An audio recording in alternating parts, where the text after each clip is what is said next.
Hello दोस्तों, study range में आप सभी का एक बार फिर से स्वागत है। ये बता दें कि हमारे चैनल पर सुपर फास्ट रिवीजन बैच 1275 दरोगा के लिए चलाया जा रहा है, जिसका एग्ज़ाम 17 दिसंबर को है। ठीक है, ये वीडियो आपके लिए बहुत ही यूज़फुल होने वाली है। ठीक है, इसी के अंदर से जितने भी पॉलिटी के क्वेश्चन होंगे आएंगे, ठीक है, बिहार दरोगा में। तो इस वीडियो को आप लोग शुरू से अंत तक देखिए। इस वीडियो को देख कर जाइएगा, आप लोगों को ज़रूर इसमें से फ़ायदा मिलेगा। आज का पहला क्वेश्चन देखते हैं। पहला क्वेश्चन है, संविधान सभा में किस रियासत के प्रतिनिधि ने भाग नहीं लिया था? ठीक है, तो हैदराबाद रियासत के प्रतिनिधि ने भाग नहीं लिया था। ठीक है। दूसरा क्वेश्चन है, संविधान सभा में कुल कितनी महिलाएं सदस्य थी? तो संविधान सभा में कुल 15 महिलाएं सदस्य थी। ठीक है, याद रखिए, ये दोनों प्रश्न बहुत इंपॉर्टेंट है, एग्जाम में डायरेक्ट पूछा जाता है। अगला 3 नंबर है, कह रहा है कि संविधान सभा में देशी रियासतों के कितने प्रतिनिधि थे? ठीक है, तो देशी रियासत से 70 प्रतिनिधि शामिल थे। अगला क्वेश्चन है 4 नंबर, कह रहा है संसद को संविधान संशोधन का अधिकार किस अनुच्छेद में है? तो अनुच्छेद 368। ठीक है। अगला क्वेश्चन है 5 नंबर, संसद द्वारा पारित विधेयक राष्ट्रपति द्वारा स्वीकृत या फिर अस्वीकृत का उल्लेख किस अनुच्छेद में किया गया? तो अनुच्छेद 111। ठीक है, अनुच्छेद 110 में धन विधेयक की चर्चा है, याद रखिएगा। ठीक है। अगला क्वेश्चन है 6 नंबर, संसदीय प्रणाली को कौन सी प्रथा भारत की देन है? संसदीय प्रणाली की कौन सी प्रथा भारत की देन है? तो शून्यकाल। जो संसदीय प्रणाली में शून्यकाल है वो भारत की देन है। ठीक है, बाकी सब कहीं ना कहीं से लिया गया है। ठीक है। अगला क्वेश्चन देखते हैं 7 नंबर। 7 नंबर कह रहा है संस्कृति और शिक्षा संबंधी अधिकार का उल्लेख संविधान के किस अनुच्छेद में मिलता है? तो अनुच्छेद 29 से 30। ठीक है, 29 से 30 ये मौलिक अधिकार के अंतर्गत आता है। मौलिक अधिकार का उल्लेख भाग 3 में है। ठीक है, और आपको बता दें कि मौलिक अधिकार में आपको 12 से 35 तक, ठीक है, ये मौलिक अधिकार का उल्लेख किया गया है। अगला क्वेश्चन देखते हैं 8वां नंबर, कह रहा है कि 7वें वित्त आयोग की अवधि क्या थी? तो 7वें वित्त आयोग की अवधि 1979 से लेकर 1984 तक। ठीक है। अगला क्वेश्चन कह रहा है कि 7वें वित्त आयोग के अध्यक्ष कौन थे? जेपी सेलट।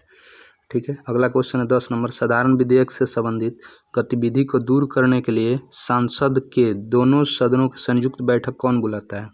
तो राष्ट्रपति। अगला क्वेश्चन है, सिंधी भाषा को किस संवैधानिक संशोधन के तहत 8वीं अनुसूची में जोड़ा गया? तो करेक्ट आंसर हो जाएगा 21वां संविधान संशोधन 1967। अगला क्वेश्चन 12 नंबर देखते हैं, कह रहा है कि स्वतंत्र भारत में प्रथम उद्योग व आपूर्ति मंत्री कौन थे? तो doctor Shyama Prasad Mukherjee. Correct answer हो जाएगा डॉक्टर श्यामा प्रसाद मुखर्जी। अगला क्वेश्चन है 13 नंबर, स्वतंत्र भारत में प्रथम कानून मंत्री कौन थे? तो डॉक्टर भीमराव अंबेडकर। अगला क्वेश्चन 14 नंबर है, स्वतंत्र भारत में प्रथम खाद्य एवं कृषि मंत्री कौन थे? डॉक्टर राजेंद्र प्रसाद। यहाँ से भी क्वेश्चन 100% क्वेश्चन बनता है। चलिए अगला क्वेश्चन देखते हैं 15 नंबर क्वेश्चन क्या कर रहा है, स्वतंत्र भारत के प्रथम खान व ऊर्जा मंत्री कौन थे? तो BN गॉडगिल। ठीक है, इसका करेक्ट आंसर है BN गॉडगिल। 16 नंबर क्वेश्चन को ध्यान से पढ़िएगा, उसके बाद आंसर भी ध्यान से पढ़िएगा। ठीक है। अगला है, स्वतंत्र भारत के प्रथम गृह मंत्री कौन थे? स्वतंत्र भारत के प्रथम गृह मंत्री कौन थे? तो सरदार वल्लभ भाई पटेल। स्वतंत्र भारत के प्रथम उप प्रधानमंत्री, ठीक है, उप PM भी यही थे, याद रखिएगा। अगला क्वेश्चन है 17 नंबर, स्वतंत्र भारत में प्रथम रक्षा मंत्री कौन थे? सरदार बलदेव सिंह जी थे। अगला क्वेश्चन है 18 नंबर, स्वतंत्र भारत के प्रथम राष्ट्रमंडल तथा विदेशी मामले के मंत्री कौन थे? पंडित जवाहरलाल नेहरू। करेक्ट आंसर हो जाएगा पंडित जवाहरलाल नेहरू। 19 नंबर, स्वतंत्र भारत के प्रथम रेलवे एवं परिवहन मंत्री कौन थे? करेक्ट आंसर हो जाएगा डॉक्टर जॉन मथाई। अगला क्वेश्चन है देखिएगा, स्वतंत्र भारत के प्रथम वाणिज्य मंत्री कौन थे? तो वाणिज्य मंत्री जो थे CH भाभा। अगला क्वेश्चन 21 नंबर देखिए, स्वतंत्र भारत के प्रथम वित्त मंत्री कौन थे? आर.के. षणमुखम सेट्टी, आर.के. षणमुखम सेट्टी। यहाँ पे देख लीजिए, एक बार रिवाइज करवा देता हूँ 18 नंबर से। प्रथम विदेशी मामले के मंत्री पंडित जवाहरलाल नेहरू। स्वतंत्र भारत के प्रथम रेल एवं परिवहन मंत्री डॉक्टर जॉन मथाई। प्रथम वाणिज्य मंत्री C.H. भाभा। ठीक है। प्रथम वित्त मंत्री कौन थे? षणमुखम सेट्टी। 22 number question. चलिए अगला क्वेश्चन देखते हैं। 22 नंबर, स्वतंत्र भारत के प्रथम शिक्षा मंत्री कौन थे? तो doctor Maulana Abul Kalam Azad, doctor Maulana Abul Kalam Azad correct answer हो जाएंगे। 23 नंबर, स्वतंत्र भारत के प्रथम श्रम मंत्री कौन थे? Doctor Jagjivan Ram, doctor Jagjivan Ram. ठीक है। अगला है 24 नंबर, स्वतंत्र भारत के प्रथम संचार मंत्री रफ़ी अहमद किदवई, रफ़ी अहमद किदवई। ठीक है। 25 नंबर क्वेश्चन देख लेते हैं। कह रहा है कि स्वतंत्र भारत के प्रथम सूचना व प्रसारण तथा राज्य के मामलों के मंत्री कौन थे? सरदार वल्लभ भाई पटेल। 26 नंबर क्वेश्चन है, स्वतंत्र भारत के प्रथम स्वास्थ्य मंत्री कौन थे? राजकुमारी अमृत कौर। ठीक है। अगला क्वेश्चन है 27 नंबर, स्वतंत्र भारत में भाषा के आधार पर गठित होने वाला पहला राज्य कौन था? आंध्र प्रदेश। ठीक है। ये 1953 में गठित किया गया था। ठीक है। आंध्र प्रदेश को देखिए यहाँ पे दिया ही है, 1 अक्टूबर 1953 को आंध्र प्रदेश भाषा के आधार पर गठित होने वाला पहला भारत का राज्य था। 28 नंबर क्वेश्चन देखते हैं, स्वतंत्र संविधान के निर्माण के लिए क्रिप्स मिशन भारत कब आया था? क्रिप्स मिशन का आगमन 1942 में हुआ था। ठीक है। अगला क्वेश्चन है, स्वतंत्रता उपरांत गठित अंतरिम मंडल के कानून मंत्री किसे बनाया गया? भीमराव अंबेडकर करेक्ट आंसर हो जाएगा, भीमराव अंबेडकर। अगला क्वेश्चन है 30 नंबर, स्वतंत्रता का अधिकार का वर्णन किस अनुच्छेद में किया गया है? तो अनुच्छेद 19 से 22 तक। ठीक है। समानता का वर्णन आपको पता होगा, समानता का वर्णन किस में किया? समानता का वर्णन आपको 14 से लेकर 18 तक किया गया। ठीक है। अगला क्वेश्चन देखते हैं यहाँ पे 31 नंबर, हिंदी को भारत की राजभाषा के रूप में कब स्वीकार किया गया? 14 सितंबर 1949 को। ठीक है। अगला क्वेश्चन है 32, भारत के नागरिक का कर्तव्य होगा प्राकृतिक पर्यावरण संरक्षण एवं सुधार, यह कथन किस अनुच्छेद में है? ये ए दिया है, हम मिसप्रिंट हो गया, 40 का ए होगा। ठीक है। 40 का क या 40 का ए। ठीक है। अगला क्वेश्चन है 33 नंबर, विधि के समक्ष समानता कहाँ से ली गई है? तो इंग्लैंड से। ये क्वेश्चन आपको बिहार पुलिस में पूछा गया था, विधि के समक्ष समानता कहाँ से लिया गया था? 689 जो मद्य निषेध का पेपर हुआ था उसी में ये प्रश्न पूछा गया था, जाके प्रीवियस ईयर पेपर देख लीजिएगा, ये क्वेश्चन उसमें पूछा गया था। विधि के समक्ष समानता का अधिकार इंग्लैंड से लिया गया।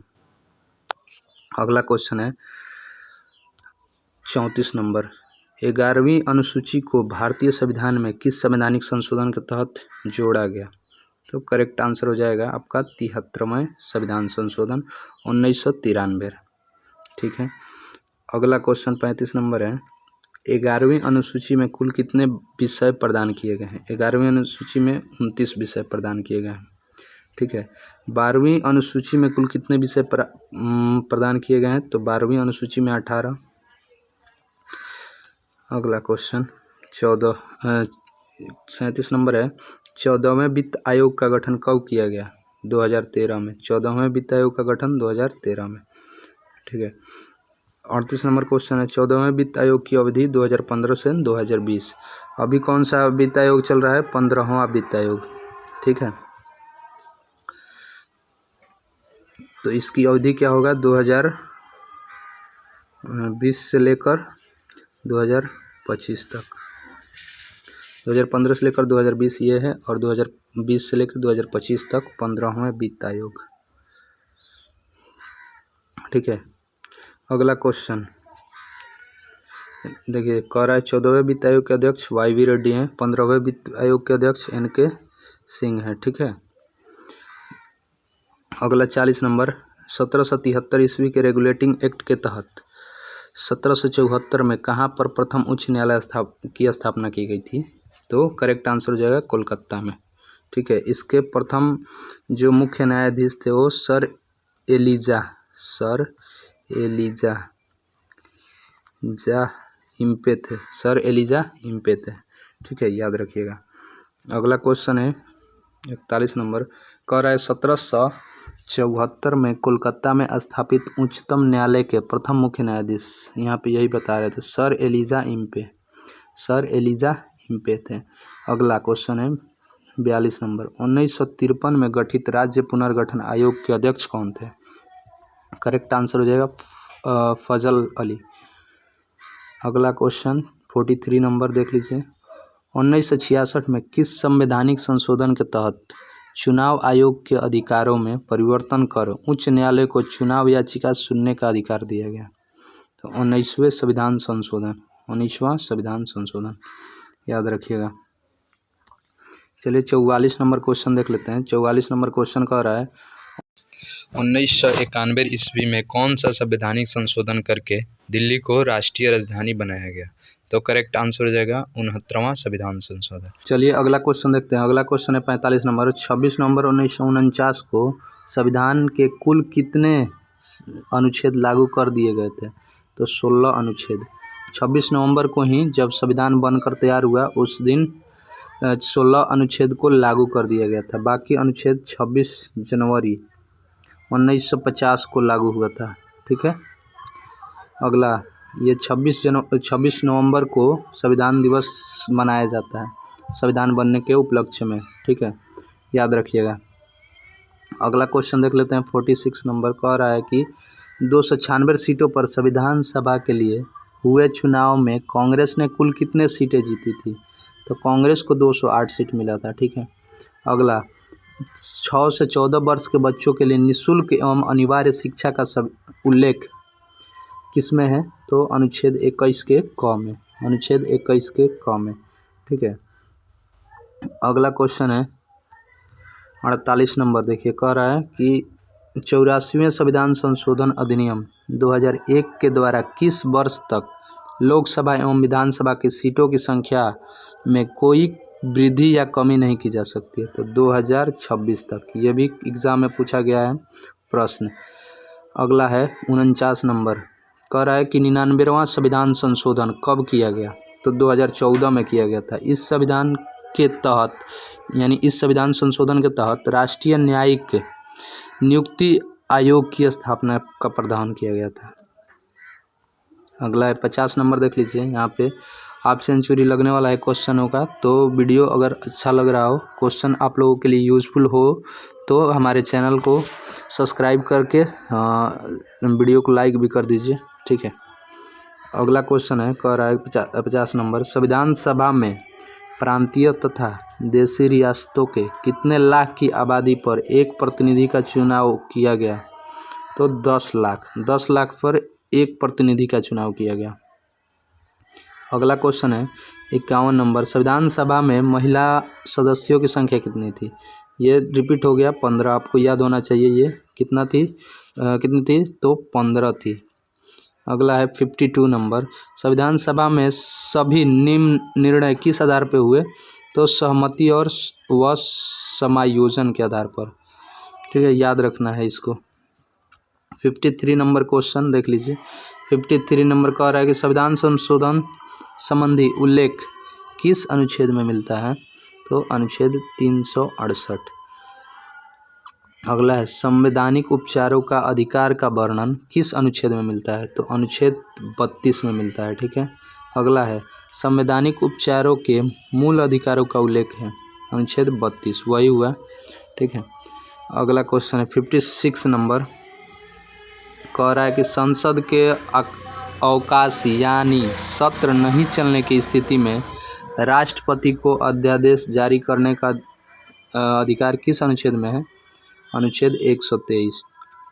ठीक है, अगला क्वेश्चन है संसद के किस सदन को प्रतिनिधि सभा कहा जाता है? तो लोकसभा को प्रतिनिधि सभा या जनता का सभा कहा जाता है। ठीक है, ये अस्थायी सदन होता है। अगला क्वेश्चन है संसद के दोनों सदनों का सत्रवासन कौन करता है? तो राष्ट्रपति करता है। ध्यान में रखिएगा, राष्ट्रपति करता है। अगला है 59 नंबर, संसद के दोनों सदनों के प्रश्नकाल के ठीक बाद का समय क्या होता है? शून्यकाल होता है ये। 60 नंबर, संसद के प्राक्कलन समिति में कुल कितने सदस्य होते हैं? प्राक्कलन समिति में 30 सदस्य होते हैं, जो सभी लोकसभा का, देखिए प्राक्कलन समिति, यहाँ पे देखिएगा प्राक्कलन समिति 30 सदस्य, सभी लोकसभा के सदस्य होते हैं। अगला क्वेश्चन है 61 नंबर, संसद के लोक लेखा समिति में सदस्यों की कुल संख्या कितनी होती है? तो लोक लेखा में 22 सदस्य होते हैं, जिसमें 15 लोकसभा तथा 7 राज्यसभा के होते हैं। 15 + 7, 15 राज्यसभा, 15 लोकसभा और 7 राज्यसभा, टोटल 22 हुए। ठीक है, आपको पता होगा कि लोकसभा में ज़्यादा सीट है इसलिए ज़्यादा होता है, राज्यसभा में कम सीट है इसलिए कम होता है। यहाँ पे वही बात है, यहाँ देखिए इसको याद रखने का, प्राक्कलन समिति, ठीक है, प्राक्कलन समिति या आकलन समिति इसी को कहते हैं। 30 है, इसमें बड़ा है तो ये 30 अंक भी बड़ा है, ये छोटा है लोक लेखा, ठीक है, लोक लेखा समिति, तो इसमें छोटा है, 22 छोटा है, ठीक है, याद रखिएगा। चलिए अगला देख लेते हैं।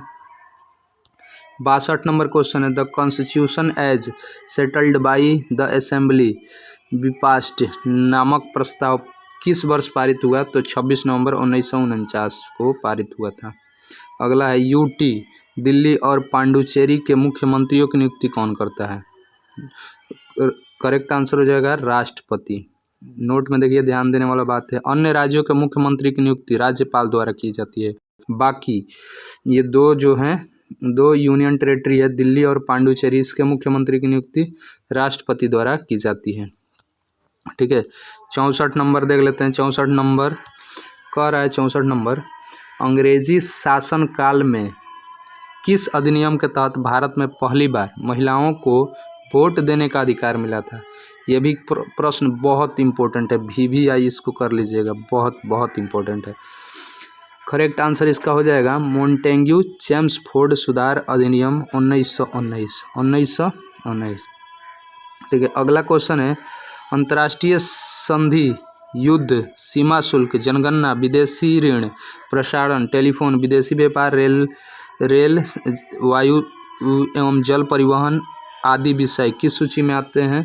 तो ये संघ सूची के अंतर्गत आते हैं। देख लीजिए संघ सूची का एक बार फिर से देख लीजिए ध्यान से, कौन कौन से हैं संघ सूची में। जो आपका है अंतर्राष्ट्रीय संधि, ठीक है, युद्ध, सीमा शुल्क, जनगणना, विदेशी ऋण प्रसारण, टेलीफोन, विदेशी व्यापार, रेलवे, जल और वायु परिवहन, ये सभी संघ सूची। ठीक है, संघ सूची यानी संघ सरकार के पास होता है। ठीक है, केंद्र सरकार के पास ये शक्ति होता है इस पर निर्णय लेने का। ठीक है, याद रखिएगा। अगला क्वेश्चन है 66 नंबर, अंतरिम सरकार का अध्यक्ष किसे नियुक्त किया गया? अंतरिम सरकार का अध्यक्ष लॉर्ड माउंटबेटन को।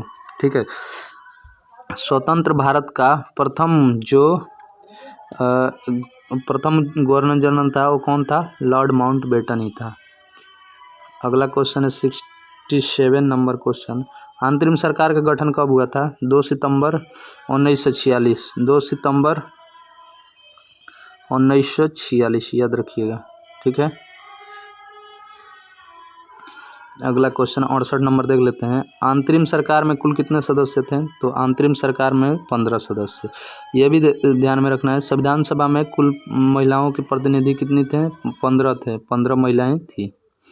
ठीक है, अगला क्वेश्चन है 69 नंबर, 69 नंबर, अंतर्राज्यीय परिषद की बैठक की अध्यक्षता कौन करता है? तो प्रधानमंत्री। ठीक है, अगला क्वेश्चन है 70 नंबर, अंतर्राज्यीय परिषद की बैठक वर्ष में कितनी बार बुलाई जा सकती है? करेक्ट आंसर हो जाएगा 3 बार। अंतर्राज्यीय परिषद की बैठक वर्ष में 3 बार बुलाई जा सकती है। चलिए अगला क्वेश्चन देख लेते हैं। 71 नंबर कह रहा है, अध्यात्मक शासन का उदय सर्वप्रथम कहाँ हुआ था? तो संयुक्त राज्य अमेरिका में। ठीक है, अगला क्वेश्चन है 72 नंबर, अनुच्छेद 356 का संबंध किससे है? राष्ट्रपति शासन से। ठीक है, अगला है 73 नंबर, अनुसूचित जातियों, जनजातियों और पिछड़ा वर्ग के लिए विभिन्न सेवाओं में पदों पर आरक्षण का प्रावधान किस अनुच्छेद में किया गया है? तो अनुच्छेद 335। चलिए अगला क्वेश्चन देख लेते हैं। अगला क्वेश्चन है 74 नंबर 74 कह रहा है अनुसूचित जातियों और जनजातियों का विधानसभा में आरक्षण का प्रावधान किस अनुच्छेद में किया गया है? तो अनुच्छेद 332 में। ठीक है, यहाँ पे देखने वाली बात ये है, यहाँ पे ध्यान रखिएगा ये दोनों में क्या अंतर है। ये अनुसूचित जातियों जनजाति और पिछड़े वर्ग के लिए विभिन्न सेवाओं में पदों पर आरक्षण का प्रावधान, यानी सरकारी नौकरी वगैरह में ये सब, ठीक है, जो विभिन्न सेवा हो गया उसमें अनुच्छेद 335 के अंतर्गत, और ये विधानसभा में आरक्षण, ठीक है, 332 के अंतर्गत है विधानसभा में। ठीक है, और अगला क्वेश्चन है 75 नंबर कह रहा है अब तक कितनी बार परिसीमन आयोग का गठन हो चुका है? तो 4 बार परिसीमन आयोग का गठन 4 बार। ठीक है, 1952, 1962, 1973 और 2002। ठीक है, 76 नंबर क्वेश्चन देख लीजिए, कह रहा है अब तक के सबसे अधिक उम्र के भारत के प्रधानमंत्री कौन बने हैं? तो मोरारजी देसाई जी जो हैं वो 80 वर्ष की आयु में भारत के प्रधानमंत्री बने थे। ठीक है, अगला क्वेश्चन है 77 नंबर कह रहा है अभी तक कितने प्रधानमंत्रियों की मृत्यु अपने पद पर रहते हुए हुई है? तो 3 प्रधानमंत्री ऐसे हैं जिनकी मृत्यु पद पर रहते हुए हो गई है। एक नंबर है पंडित जवाहरलाल नेहरू, दूसरा नंबर लाल बहादुर शास्त्री और तीसरा इंदिरा गांधी। ठीक है, चलिए 78 नंबर क्वेश्चन देखते हैं। असम, मेघालय, त्रिपुरा और मिजोरम राज्य के जनजातियों के क्षेत्रों के प्रशासन के बारे में किस अनुसूची में विवरण मिलता है? तो 6ठी अनुसूची।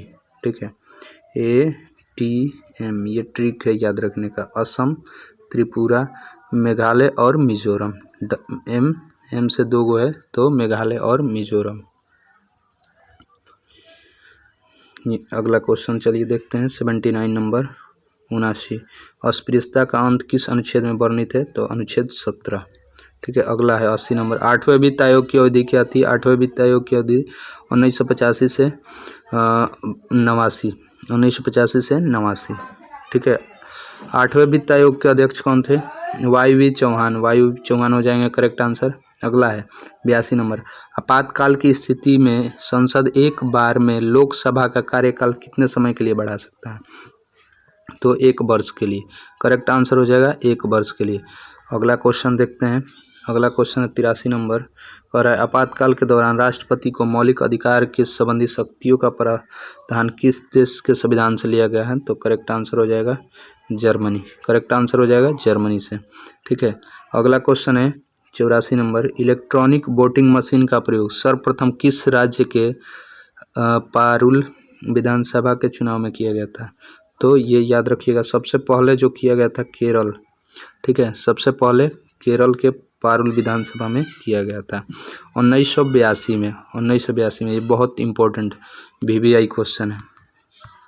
ठीक है, 1982 में केरल के पारुल विधानसभा में सबसे पहले EVM का प्रयोग किया गया था। अगला क्वेश्चन है 85 नंबर देखिए उच्च न्यायालय के क्षेत्राधिकार को हटाने या बढ़ाने का अधिकार किसके पास होता है? तो इसका करेक्ट आंसर हो जाएगा भारतीय संसद के पास। भारतीय संसद के पास। ठीक है, अगला क्वेश्चन देखते हैं 86 नंबर। 86 नंबर कह रहा है उच्च न्यायालय के न्यायाधीशों को उसके पद एवं गोपनीयता की शपथ कौन दिलाता है? तो इसका करेक्ट आंसर हो जाएगा उस राज्य के राज्यपाल। उस राज्य के राज्यपाल। अगला है 87 नंबर 87 नंबर क्वेश्चन उच्च न्यायालय के न्यायाधीशों की नियुक्ति कौन करता है? तो करेक्ट आंसर हो जाएगा इसका राष्ट्रपति। ठीक है, करेक्ट आंसर क्या हो जाएगा? राष्ट्रपति। अगला क्वेश्चन है 88 नंबर। 88 नंबर कह रहा है उच्च न्यायालय के न्यायाधीशों की सेवानिवृत्ति की आयु कितनी होती है? सेवानिवृत्ति की आयु होती है जो 62 वर्ष होती है। ठीक है, ध्यान में रखिएगा। अगला क्वेश्चन है 89 नंबर उच्चतम न्यायालय सुप्रीम कोर्ट का गठन संबंधी प्रावधान संविधान के किस अनुच्छेद में किया गया है? तो इसका करेक्ट आंसर हो जाएगा अनुच्छेद 124। अनुच्छेद 124। अगला क्वेश्चन है 90 नंबर। 90 नंबर चलिए 90 नंबर देख लेते हैं। उच्चतम न्यायालय और उच्च न्यायालय के न्यायाधीश तथा भारत के नियंत्रक महालेखा परीक्षण का वेतन तथा पेंशन का उल्लेख किस अनुसूची में किया गया है? तो आपको जैसे पता है ये दूसरी अनुसूची में किया गया है। ठीक है, अगला देखते हैं 91 नंबर क्वेश्चन। उच्चतम न्यायालय के न्यायाधीशों की सेवानिवृत्ति की आयु क्या है?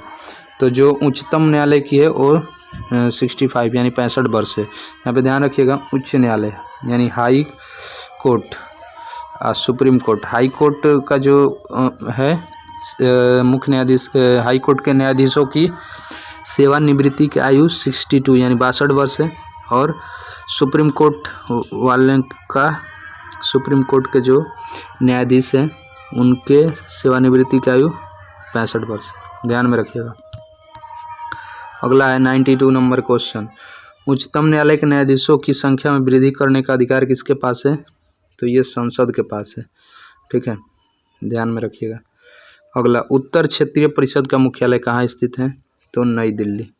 ठीक है, अगला क्वेश्चन है 94 नंबर क्वेश्चन कह रहा है कि उपराष्ट्रपति का कार्यकाल कितने वर्षों का होता है? ये सभी को पता है, ये सब तो कोई बताने वाला सवाल है नहीं। 5 वर्ष करेक्ट आंसर इसका हो जाएगा। अगला, उपराष्ट्रपति का चुनाव कैसे होता है? तो अप्रत्यक्ष रूप से, अप्रत्यक्ष रूप से। ठीक है, प्रत्यक्ष रूप से इनका चुनाव नहीं किया जाता है। ठीक है, अगला है 96 नंबर। उपराष्ट्रपति के चुनाव संबंधी विवाद को कौन देखता है? तो सर्वोच्च न्यायालय। ठीक है, सुप्रीम कोर्ट इसका करेक्ट आंसर हो जाएगा। अगला क्वेश्चन है 97 नंबर। उपराष्ट्रपति को चुनाव हेतु कौन सा प्रणाली अपनाई जाती है? तो एकल संक्रमणीय मत विधि। ठीक है, एकल संक्रमणीय मत विधि। अगला है 98 नंबर। 98 नंबर क्वेश्चन कह रहा है उपराष्ट्रपति पद हेतु कम से कम कितनी आयु आवश्यक है? जैसे तो आप पता है कि उपराष्ट्रपति के लिए 35 वर्ष। यहाँ पे एक बार हम लोग देख लेते हैं।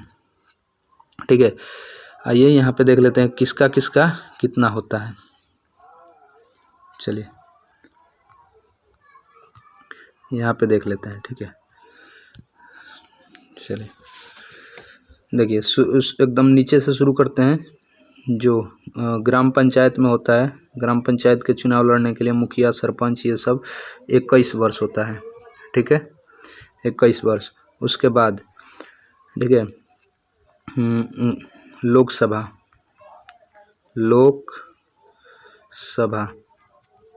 लोकसभा के लिए 25 वर्ष।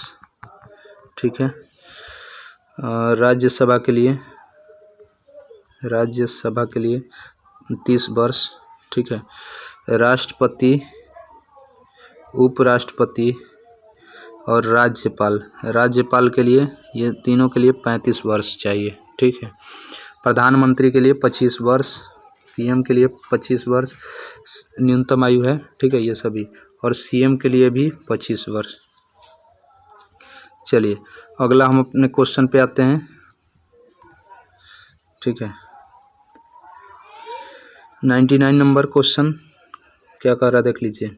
एक दल के रूप में संविधान सभा की रचना हेतु 1924 में संविधान सभा का विचार सर्वप्रथम किस पार्टी ने प्रस्तुत की थी?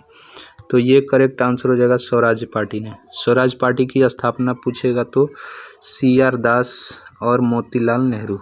ठीक है, CR दास और मोतीलाल नेहरू ने किया था। जब असहयोग आंदोलन वापस ले लिया गया था गांधी जी द्वारा, तब स्वराज पार्टी की स्थापना इन दोनों के द्वारा किया गया था। अगला क्वेश्चन है 100 नंबर और है एंग्लो इंडियन समुदाय के लोगों का विधानसभा में मनोनयन का प्रावधान किस अनुच्छेद में किया गया है? तो इसका करेक्ट आंसर हो गया अनुच्छेद 333। ठीक है, अगला है 101 नंबर। कह रहा है एंग्लो इंडियन समुदाय से लोकसभा में मनोनीत करने का किस अनुच्छेद में किया गया है? ठीक है, कह रहा है कि यानी एंग्लो इंडियन का लोकसभा में मनोनीत करने का किस अनुच्छेद में वर्णन किया गया है? तो करेक्ट आंसर हो जाएगा अनुच्छेद 331, अनुच्छेद 331। ठीक है, यहाँ पे ध्यान रखने वाली बात है कि ये विधानसभा में 333 और लोकसभा में 331, लोकसभा में 331, विधानसभा में 333। अगला क्वेश्चन है 102 नंबर। 102 नंबर कह रहा है कि ऑल इंडियन फॉरवर्ड ब्लॉक का चुनाव चिन्ह क्या है? तो शेर करेक्ट आंसर हो जाएगा, शेर। ठीक है। अगला क्वेश्चन है 103 number. All Indian forward block की स्थापना कब की गई थी? तो आपको पता है कि 1939 ईस्वी में सुभाष चंद्र बोस के द्वारा ये ऑल इंडियन फॉरवर्ड ब्लॉक की स्थापना की गई थी। ठीक है। अगला क्वेश्चन है 104। ऑल इंडियन फॉरवर्ड ब्लॉक की स्थापना किसने की थी? तो सुभाष चंद्र बोस, सुभाष चंद्र बोस। ये भी आपको मिल गया प्रश्न। 105 नंबर देखते हैं। कह रहा है कंपनी शासनकाल में किस अधिनियम के तहत भारत में मंत्री पद की व्यवस्था की गई थी? तो करेक्ट आंसर हो जाएगा 1858 के भारत शासन अधिनियम के तहत। ठीक है। अगला क्वेश्चन है अगला क्वेश्चन है 106 नंबर। कह रहा है कंपनी शासन के काल में किस एक्ट के द्वारा दोहरे शासन की प्रक्रिया प्रारंभ की गई थी? दोहरे शासन की प्रक्रिया पिट्स इंडिया एक्ट के तहत किया गया था। ठीक है। अगला क्वेश्चन है 107 नंबर। 107 नंबर कह रहा है कंपनी शासन काल में रेगुलेटिंग एक्ट कब पारित किया गया? रेगुलेटिंग एक्ट आपको पता है कि 1773 ईस्वी में पारित किया गया है। इसी के द्वारा 1773 एक्ट के रेगुलेटिंग एक्ट के द्वारा 1774 में कोलकाता में सुप्रीम कोर्ट की स्थापना की गई थी, जिसके मुख्य न्यायाधीश सर एलिजा एम्पे थे। अगला क्वेश्चन देखते हैं 108 नंबर। कह रहा है communist party of India Marxist का चुनाव चिन्ह क्या है? तो आपका करेक्ट आंसर हो जाएगा हंसिया, हथौड़ा और तारा। हंसिया, हथौड़ा और तारा। अगला है 109 number. Communist party of India का चुनाव चिन्ह क्या है? कम्युनिस्ट पार्टी ऑफ इंडिया, यहाँ पे देखिए ध्यान में रखना है, ये मार्क्सवादी है और ये कम्युनिस्ट पार्टी ऑफ सिर्फ इंडिया है ये। तो इसका हो जाएगा हंसिया और बाली, हंसिया और बाली। अगला देखते हैं 110 नंबर। 110 नंबर। कार्यकाल समाप्त होने से पहले उपराष्ट्रपति को पद से हटाने का अधिकार किसको है?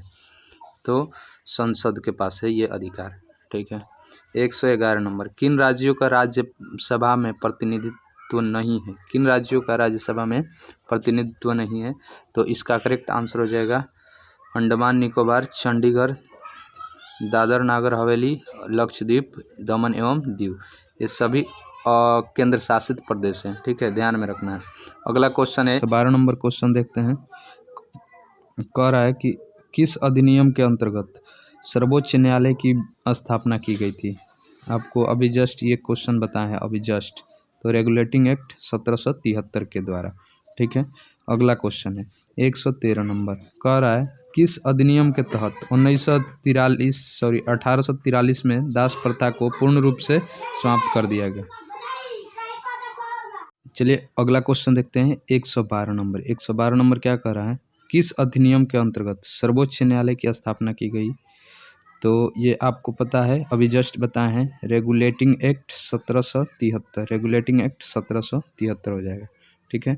अगला क्वेश्चन है 113 नंबर। कह रहा है किस अधिनियम के तहत 1843 ईस्वी में दास प्रथा को पूर्ण रूप से समाप्त कर दिया गया? ठीक है। तो ये करेक्ट आंसर आपका हो जाएगा 1833 के चार्टर अधिनियम के द्वारा। ठीक है। इसके आगे का प्रश्न अगले वीडियो में मिलेगा। ठीक है। तो अगर आप हमारे चैनल को अभी तक सब्सक्राइब नहीं किए हैं तो हमारे चैनल को सब्सक्राइब कर दीजिए, ताकि आने वाली सभी इम्पोर्टेंट वीडियोज़ आपको प्राप्त हो सके। जय हिंद, जय भारत।